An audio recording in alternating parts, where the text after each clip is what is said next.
Guys, so I'm back with a book review for the second book in the Fading Land series. This book is called Lady of Light and Shadows. Sorry, I'm getting on bed. I'm hiding in my room like I always do. So, I give this book a 4 out of 5. This is one of my favorite books in the series. And the only reason it doesn't get a 5 is because some things happen and it's kind of heartbreaking. So, you see the cover? It's beautiful. It's got foreshadowing in it. And yes, that is the bad guy of this whole entire series. The Dim Mirror. Man, he's completely like evil. Like, there's no words. He kind of reminds me of the Emperor from Star Wars, to be honest. Like, that's how bad he is. But this mage, he's a high mage, is after our girl Elisetta. Elisetta, guys, is going through it. In the first book, she became the queen of the Fae. And the Fae are the magical creatures. Now, let me tell you, you have to read these books in order because if you don't, you'll be confused by some things. So, like I said, this is book number 2. Book number 1 is Lord of the Fading Lands. It is also a very good book. Now, Ellie is going through it. She's gone from being a commoner to knowing that she was not pretty, knowing she would never get married, to having the Fae King come and say, basically, you're mine. You're my Shatani, which means she holds his soul. There's no it for us. There's no other way. So now through all this, she's dealing with that. She's got to deal with, having to interact with the nobles in her country, the king and queen, knowing they're looking her nose down at her because she's a commoner. Like, they're like, you're woodcarver's daughter. And he's not even a really good woodcarver. Although her father is a master woodcarver. He just never got the lucky break. So, through all this book, she's dealing with all that. And the High Mage is trying to test to see if she has the magic he thinks that she has. And craziness just keeps going and going and going. I would definitely recommend reading this series. It's really good. What can I give away without giving too much away? A major player comes back in this book, and what happened changes everything. Like people's thoughts, people's beliefs, people's tradition, like everything is getting flipped upside down.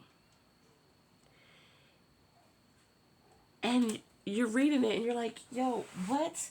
I don't get it. Like, y'all had this belief, but it's turned out to be not true. So that's my cat trying to break in my room. I could go on and tell you like the whole book, but I don't want to give too much away. Ellie has issues with her mother because her mother does not like magic. So she does not like the Fae at all. She's like, no, they're evil. I don't want you with them, Ellie. Da da da da. And she's like, but Mama, they're to protect me. Now, little fact, Ellie is the adopted daughter of Mama and Papa, Lorian and Saul. First, I want to apologize because I get names wrong all the time in these books. Like, I make up little names, like I shorten them. I'm like, that's Lore, that's Saul, like, whatever. But that's just me. So, that's a key problem right there. And just all these things come together, and it's just like, what else is going to happen? Like, can anything else happen? And by gosh, more happens.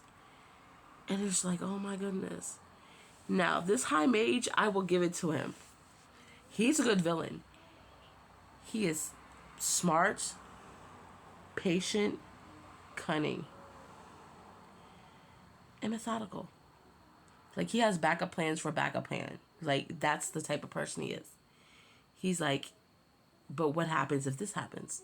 What is your contingency plan? So, he's over 1,000 years old. and the Fae, I should say, they live a really long time. They're like almost immortal. And he has been patiently waiting and doing things for the last 1,000 years to give it to the Fae. Because the Fae 1,000 years ago basically kicked his butt and his people's butts that Mage and Eld on the brink of extinction. Like, the mages had to go into hiding because of what the Fae did. And he's like, okay, well, you know what? I'm going to do what I got to do to make us back on top. So they're a threat, and the rest of the world don't even realize it. They're like, oh, that happened 1,000 years ago, blah, blah, blah, blah, blah. Big mistake. So, I believe that whoever reads these books, A, you're going to have to like fantasy.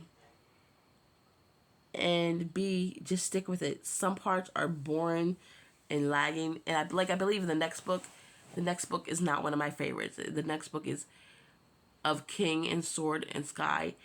And it's just certain characters in that book bother me. But all in all, the characters in this book, I loved all of them. Even the ones that are complete jackrabbits. If you know what I mean. Like, they play their part. They play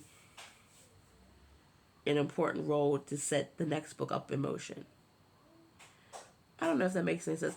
I don't know, guys. Should I just do book reviews with spoilers or not? Like, I don't know. It's so hard. I don't see how book reviewers do it. But yeah, I'm giving this a 4 out of 5. You will absolutely fall in love with some of the characters. You will hate some of the characters, and yet you're supposed to hate them. And this book has surprises, twists and turns, and that's what I love about this series. Sorry, I'm moving. You think you got something figured out, and it's like, oh, nope, you're wrong. So, pick up the first one, Lord of the Faded Lands. Read this one. Comment below what you think. Share this video, guys, to people that you think might like these books, because I haven't seen a lot of reviews on them. And these books are awesome. Like, I've read them over and over and over. Matter of fact, this is like my second or third copy of purchasing this one because I've read it so much. Like, I've ordered it on my Kindle so I can read it. That's how much I love this book. I read them at least once a year. So, whenever, have a good night or day, whenever you're watching it. And I will talk to you guys later. Bye.